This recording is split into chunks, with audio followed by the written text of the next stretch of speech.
É um motivo de muita alegria e é um motivo também de gratidão, nós termos um lugar onde pertencer, nós temos uma família onde pertencer, nós temos irmãos a quem nos apoiar, isso é dádiva do Senhor e é um motivo de muita gratidão.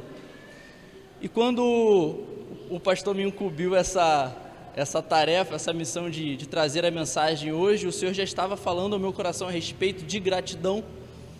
Então é a mensagem que hoje eu tenho para trazer para vocês, que é do coração do Senhor, que o Senhor falou muito ao meu coração.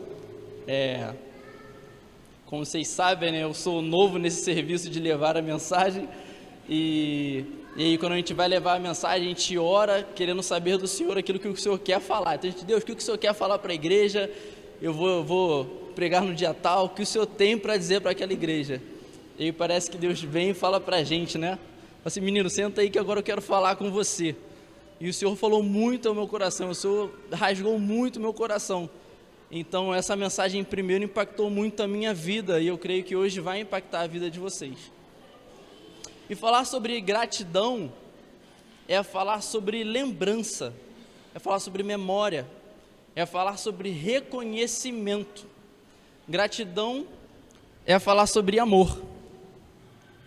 A gratidão é o ato pelo qual a humanidade reconhece algo de bom que lhe foi feito, ou por mãos de Deus, ou até por mãos humanas.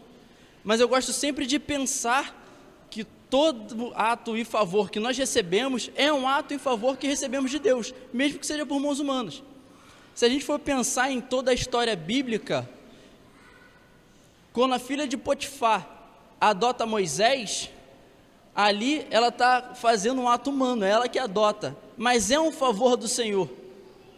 Aquele menino poderia estar ali abandonado na beira do rio, e poderia ficar ali largado à morte, mas Deus não quis que fosse assim.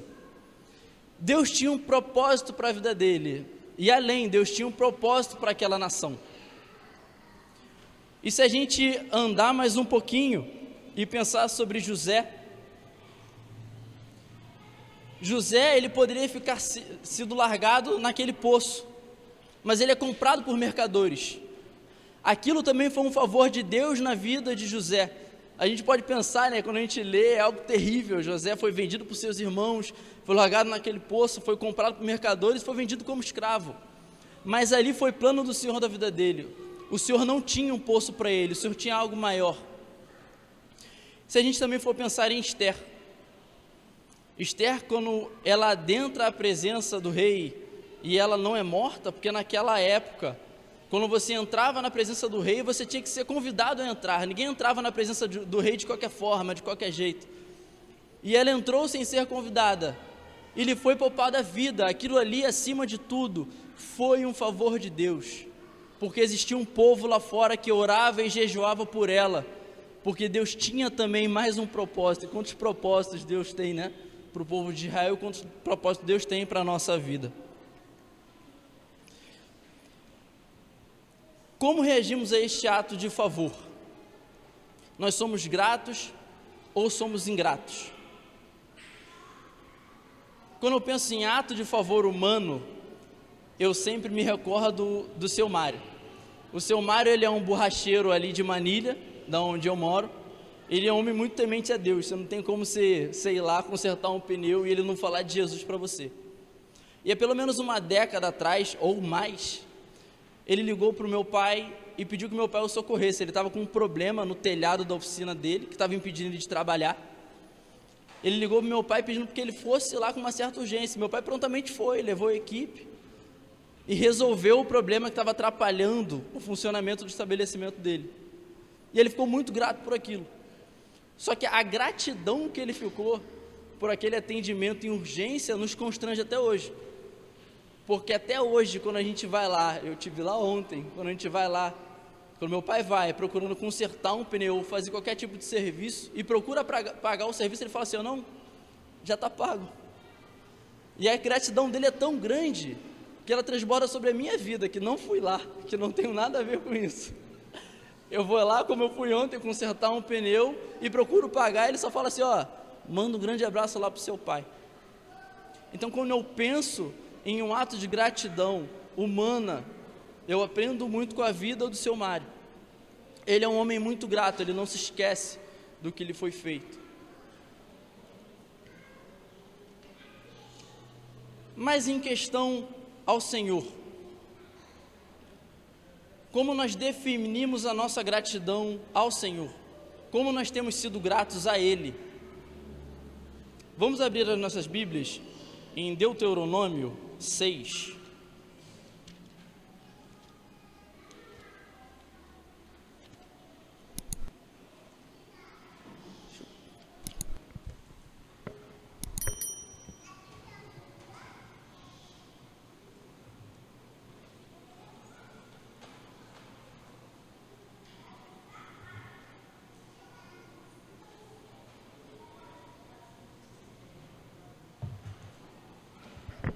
Versículo 10. Todos acharam? Amém?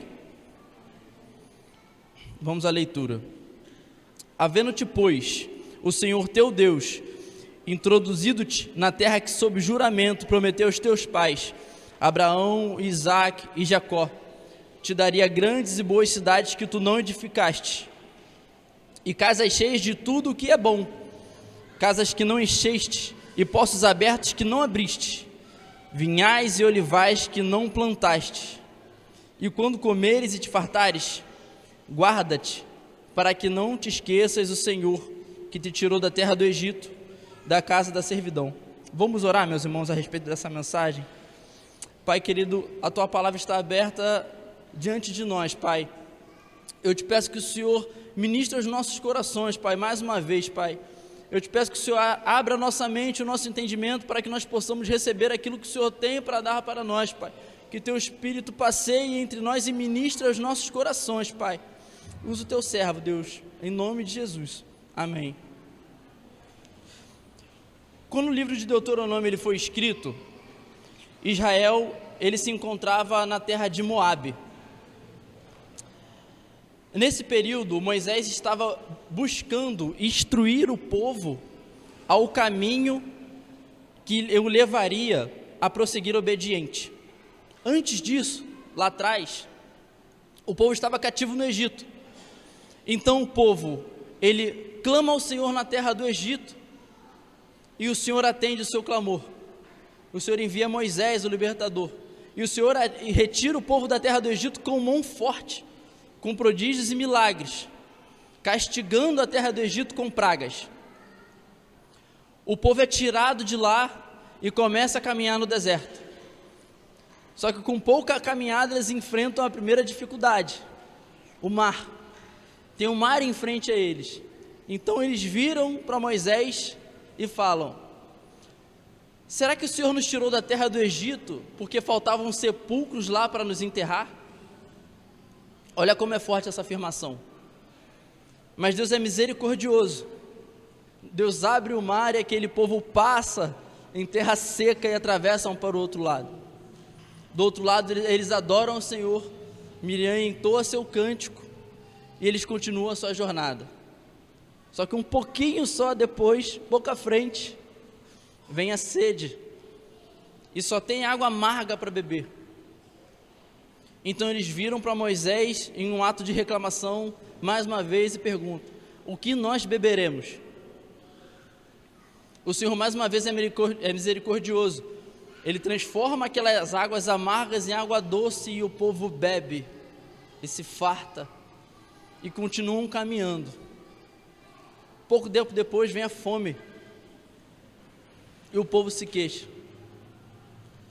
Ah, como seria bom se nós tivéssemos morrido pela mão do Senhor lá no Egito, onde nós nos fartássemos à beira das panelas de carne.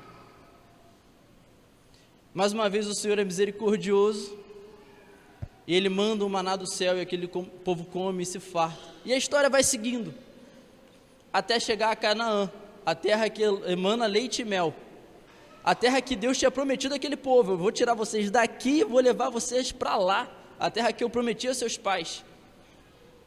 E eles viram tudo o que o Senhor tinha feito na trajetória. Tinha uma coluna de fogo que guiava de noite, que esquentava, tinha uma nuvem de dia que refrescava. Então Moisés ele envia espias para Canaã, para ver como era a terra, só que aquele povo, ele só consegue enxergar a dificuldade. Nós somos gafanhotos para com eles. E por essa falta de fé, por essa falta de confiança, aquele povo é condenado a vagar por 40 anos no deserto, até que toda aquela geração passasse e uma nova geração se levantasse. Uma geração que tivesse fé o suficiente para entrar na terra de Canaã, porque não seria ela que se queria conquistar, seria Deus, mas eles precisariam de fé para isso. E no momento desse texto, Moisés está dirigindo a essa nova geração. Moisés ele tá falando, ele está discursando para essa nova geração.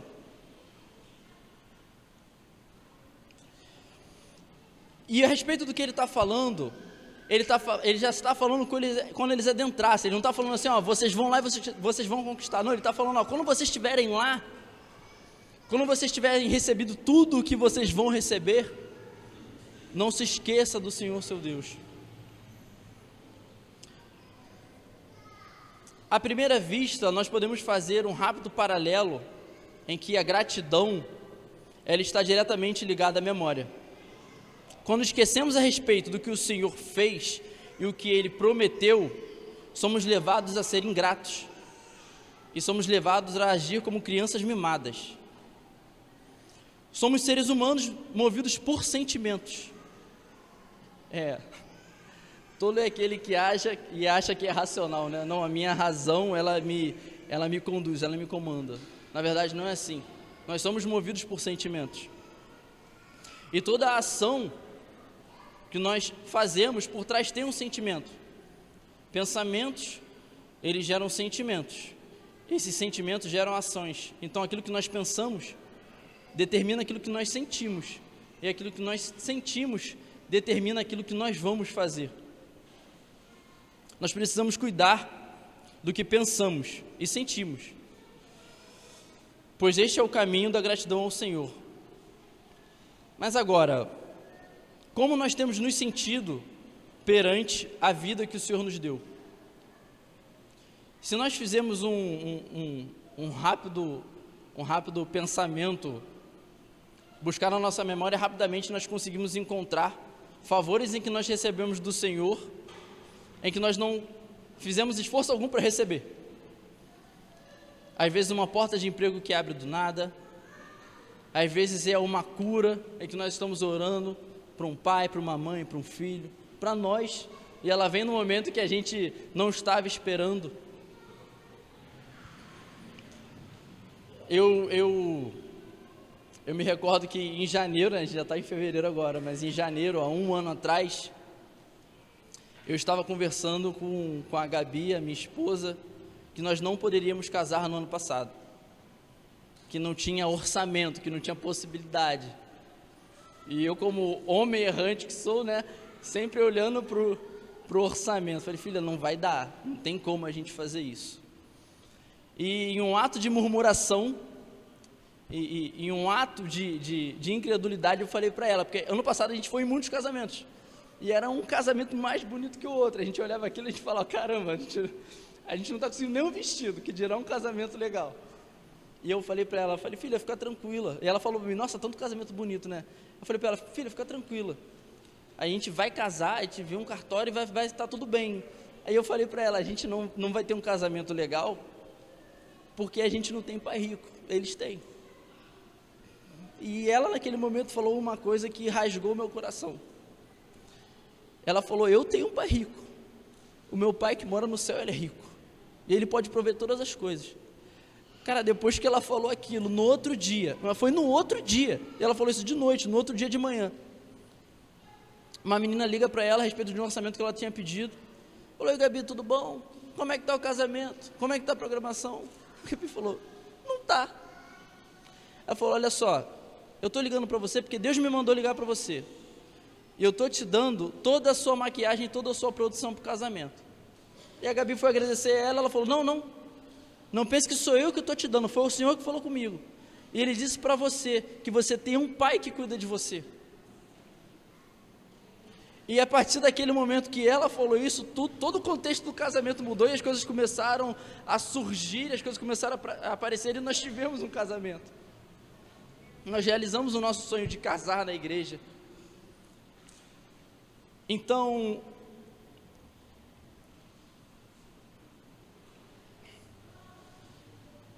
a gente tem que ter memória dessas coisas. A gente tem que ter memória de tudo aquilo que o Senhor faz. Só que é um grande problema. Porque quando nós recebemos aquilo que o Senhor prometeu a nós, ou até nem prometeu, às vezes a gente fala que prometeu, Ele nem prometeu, mas quando nós recebemos um favor do Senhor, e estamos vivendo esse sonho, estamos vivendo essa realidade, a realidade do casamento, da casa, da família, nós podemos ser levados à comodidade. E a comodidade, ela traz junto um sentimento muito perigoso, que é o sentimento da apatia. E o sentimento da apatia é um sentimento muito curioso, quase silencioso. Ele é como um quarto fechado, como um som desligado. A apatia é um estado emocional caracterizado pela indiferença. Em qual velocidade ou constância nós ficamos indiferentes àquilo que o Senhor tem feito em nossas vidas? Se nós ficamos indiferentes com nossos cônjuges, com nossas esposas, com nossos maridos, nós estaremos esquecendo de todas as vezes em que nós oramos para o ter. Eu, pelo menos, eu orei muito para ter a minha esposa. E eu orei quando eu ainda nem sabia que era ela. Por mais que a gente se conheça desde os 10 anos de idade, por um grande momento na minha vida, eu orei por alguém que seria minha esposa e que eu não sabia que era ela. Eu pedi as qualidades do Senhor. Deus, eu quero uma esposa assim, eu quero uma esposa que eu goste de conversar com ela, quero uma esposa que seja bonita, eu quero uma esposa que seja uma companheira. Mas eu sempre orei, acima de tudo, eu quero uma esposa que venha do coração do Senhor, que muitas das vezes nossos planos são falhos, é que os nossos olhos nos enganam. E a partir do momento que eu olhei a Gabi, eu falei, caramba, eu casaria com a Gabi. Eu comecei a orar ao Senhor por ela. Falei, Deus, eu quero essa mulher. Se eu puder fazer esse favor dela me notar, porque a gente sempre andava junto, ia para os lugares e a gente conversava, né? Mas eu também nunca era tão direto a respeito disso. Eu orava para que Deus tocasse também no coração dela. E Deus tocou. Graças a Deus por isso. Então, se eu ficar indiferente com a minha esposa, eu vou estar sendo ingrato por tudo que Deus fez. Pelo relacionamento, por nós termos nos conhecido, pelo casamento. Se ficamos ingratos, se ficamos apáticos ao nosso esposo, à nossa esposa, se ficamos apáticos ao nosso companheiro, estaremos esquecendo que ter alguém para compartilhar a vida é dádiva do Senhor. Estaremos esquecendo que a nossa família é um propósito dEle. Antes de nascer no nosso coração, a nossa família nasceu no coração dEle.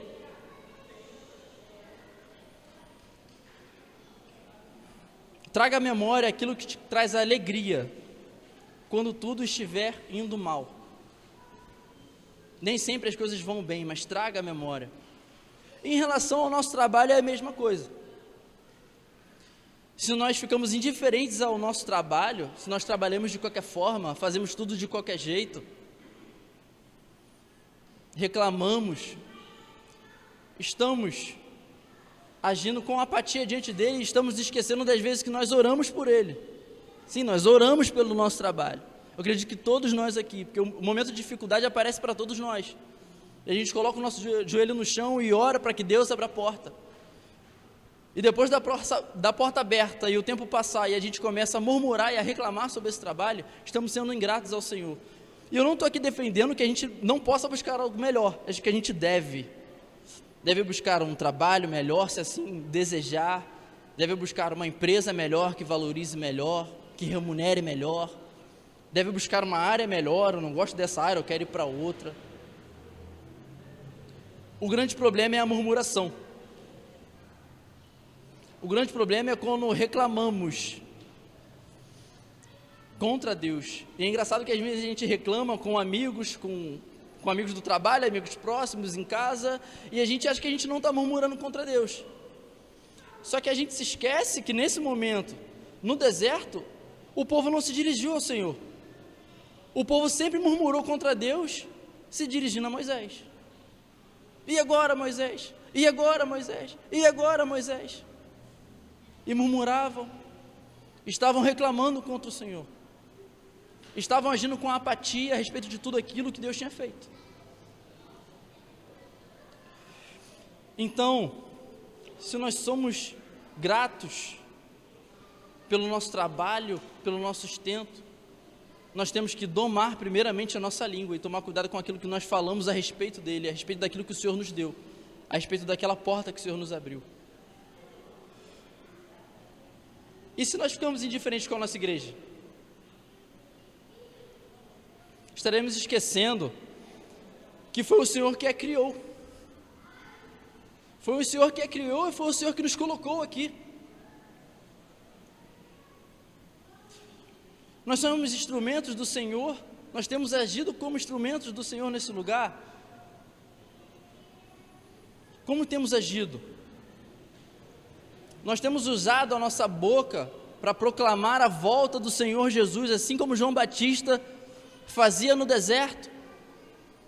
Ou nós temos agido como fariseus, que a palavra diz que eles tinham a porta do reino de Deus, do reino dos céus, mas eles não entravam e nem deixavam que ninguém entrasse? Como nós temos agido? E não para por aqui. Se a gente pensar em nossos filhos, se a gente pensar em nossa casa, nos nossos pais, o que o Senhor tem nos dado? A apatia, ela demonstra que para nós a obra do Senhor, a obra que o Senhor fez, talvez não tenha tanto valor assim. Mas não só a apatia silencia a nossa gratidão com o Senhor. Tem outro sentimento também. Anda um pouquinho com a sua Bíblia, pula uma paginazinha só. Nós vamos para Deuteronômio 8, 11.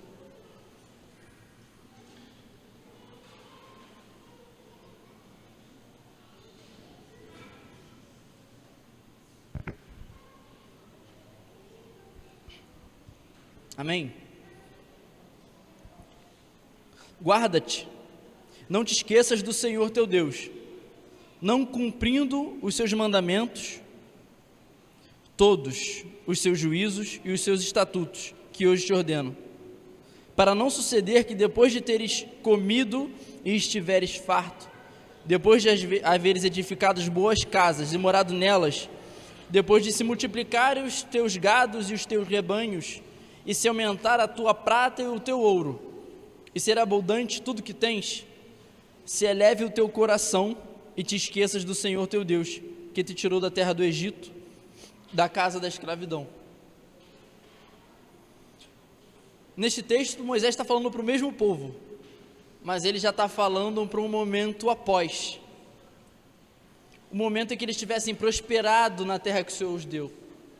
Primeiramente, Deus deu para ele aquela terra, mas depois eles melhorariam as suas casas, eles construiriam casas novas, eles plantariam e comeriam das suas plantações, eles aumentariam o seu gado, eles aumentariam a cidade, eles prosperariam naquele lugar. E quando nós prosperamos em cima daquilo que o Senhor nos deu, vem um sentimento que ele é muito perigoso, que é o sentimento do orgulho. Eu fiz. O orgulho é um sentimento que vem em camadas. O orgulho é um sentimento que é como se fosse uma fortaleza que a gente constrói por dentro. Ele nem sempre aparece como uma arrogância. Nem sempre alguém que é orgulhoso necessariamente ele é arrogante. Ele muitas das vezes vem como uma autossuficiência silenciosa. Quando prosperamos naquilo que o Senhor nos deu, temos a tendência de trazer para nós todo o mérito. E quando nós fazemos isso, nós esquecemos ou apagamos todas as orações que nós fizemos aos pés de Deus para que Ele pudesse mudar o quadro da nossa história. E Josafá, ele relata muito bem esse ponto, a história de Josafá. Josafá, quando ele assume o reinado de Judá, ele assume em um período muito complicado. O reino de Israel estava dividido em dois. Em um lado, Judá, e em outro lado, Israel. E quando Josafá, ele assume o trono de Judá, ele toma uma atitude muito excelente. Ele busca primeiramente ao Senhor. Ele se consagra ao Senhor, ele consagra aquela cidade ao Senhor. Ele manda os levitas e os sacerdotes andarem em meio ao povo e os ensinarem todos os preceitos do Senhor. E Judá prospera, e Judá alcança a paz entre seus inimigos, sem levantar uma espada, apenas confiando naquilo que o Senhor poderia fazer. Só que Josafá, no caminhar da sua história, ele revela a sua fragilidade humana, ele revela a nossa fragilidade humana. Em um dado momento, ele faz uma aliança com Acabe, o rei do outro lado, que era o rei também de Israel. Talvez numa esperança, acredito eu, de unificar o povo, uma esperança de trazer novamente a união para a nação. Era o mesmo povo dividido. Talvez numa esperança de conseguir trazer harmonia. E ele busca fazer uma aliança com Acabe. Só que em fazer essa aliança com Acabe, ele tenta resolver um problema humano, de forma humana, e esquece o abismo espiritual que existia entre os dois. Porque agora Acabe era um idólatra. Acabe servia a outros deuses. Acabe levantava altares a outros deuses. E ele fez uma aliança com Acabe. Em um dado momento da sua história, Acabe o chama para ir à guerra. Então eles reúnem os profetas, e os profetas, eles todos dizem que vai ser tudo bem, eles vão conquistar, vai dar tudo certo, vamos lá. Josafá, um pouquinho encucado, pede para chamar um profeta do Senhor. E esse profeta diz para eles não irem, porque se eles fossem, eles ficariam como ovelhas desgarradas. Só que nesse momento, a história nos relata que pela atitude de Josafá, a aliança que segundamente ele fez com o homem, pesou mais do que a aliança que primeiramente ele fez com Deus. Ele vai à guerra. E Acabe, como homem, o trai. Na guerra, Acabe se disfarça, e Josafá é o único bonitão ali com roupas reais. Eles vão atrás de Josafá. O exército cerca Josafá, e Josafá, por um milagre, por uma ação do Senhor, não morre, porque ele naquele último momento ele clama ao Senhor, e o Senhor age com misericórdia e o livra. O orgulho nos ensurdece a voz do Senhor. Por trás dos muros da soberba, ficamos alheios à vontade de Deus, daquele que fez um dia e daquele que fará outra vez. Quando nós ficamos orgulhosos daquilo que nós fizemos, daquilo que nós construímos, da forma em que nós prosperamos, da família que nós temos, nós estamos caindo nesse perigo do orgulho. Porque quando nós nos deparamos com uma dificuldade, nós olhamos para quem fez. E aí, quem fez no coração do orgulhoso? Foi o próprio. Então buscamos um meio de resolver aquela situação. E acabamos caindo numa enrascada. E quantas vezes a gente entra numa enrascada porque a gente tenta resolver alguma coisa que só o Senhor pode resolver? Porque quando nós temos problema em casa, no nosso casamento, só há um que pode resolver esse problema no nosso casamento, que é o Senhor, que foi quem nos uniu. E assim segue em todos os padrões da nossa vida.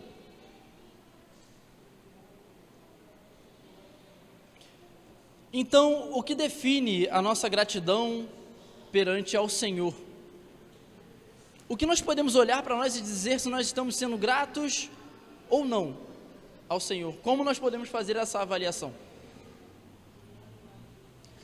A primeira coisa que demonstra a nossa gratidão perante ao Senhor é o cuidado. Quando nós somos gratos por aquilo que o Senhor nos fez, nós cuidamos. Nós cuidamos dos nossos bens. Tem muita gente que quando compra o carro, né, coloca adesivo atrás assim, ó, foi Deus que me deu. Aí passa 2 meses, o carro parece que saiu do ferro velho. O homem nunca lavou o carro, o homem pega qualquer meio fio que vê pela frente. Será que é grato ao Senhor?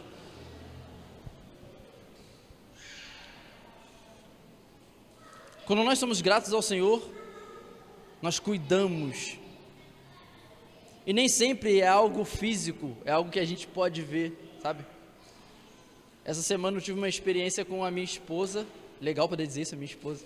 Tive uma experiência com a minha esposa, em que eu pude cuidar da nossa paz dentro de casa. Porque é o Senhor que traz a paz para nós. E numa quarta-feira a gente se desentendeu, 6 horas da manhã, por alguma coisa que eu nem lembro o que é mais, mas a gente se desentendeu. E para os homens eu juro que eu estava certo. Só para os homens, as mulheres eu estava errado, mas eu juro que eu estava certo. Eu juro que eu estava certo. E a gente se desentendeu. E aí eu tentei me explicar, não deu certo, eu disse uma coisa, ela entendeu outra coisa. Então eu deixei passar um pouquinho, mas ainda antes de sair de casa, eu fui para ela e pedi desculpa. Porque eu tenho que zelar pela paz que o Senhor traz para minha casa. Como eu vou ter paz em casa se eu não zelo por ela? Se eu viver em atrito com a minha esposa? Se eu viver brigando com ela? Se por qualquer desentendimento, não, eu estou certo, eu não estou errado, e eu vou sentar no meu trono aqui da soberba, porque eu não erro, e eu jogo fora aquilo que o Senhor me deu. Cuidar da nossa casa também é um ato de gratidão ao Senhor. Cuidar do estado que nós estamos com nossos pais, com os nossos filhos, com nossos cônjuges, com a nossa igreja. Se nós somos gratos ao Senhor, nós cuidamos daquilo que o Senhor nos deu. E a segunda coisa, a segunda resposta está escrita em 1 Coríntios 10, 31. Não precisa abrir, eu vou ler rapidamente. Portanto, quer bebais ou façais outra coisa qualquer, fazei tudo para a glória de Deus. Se nós fazemos tudo para a glória de Deus, nós reconhecemos quem Ele é. Nos lembramos da graça e de sua misericórdia. Somos humildes e dependentes. Somos obedientes ao Senhor.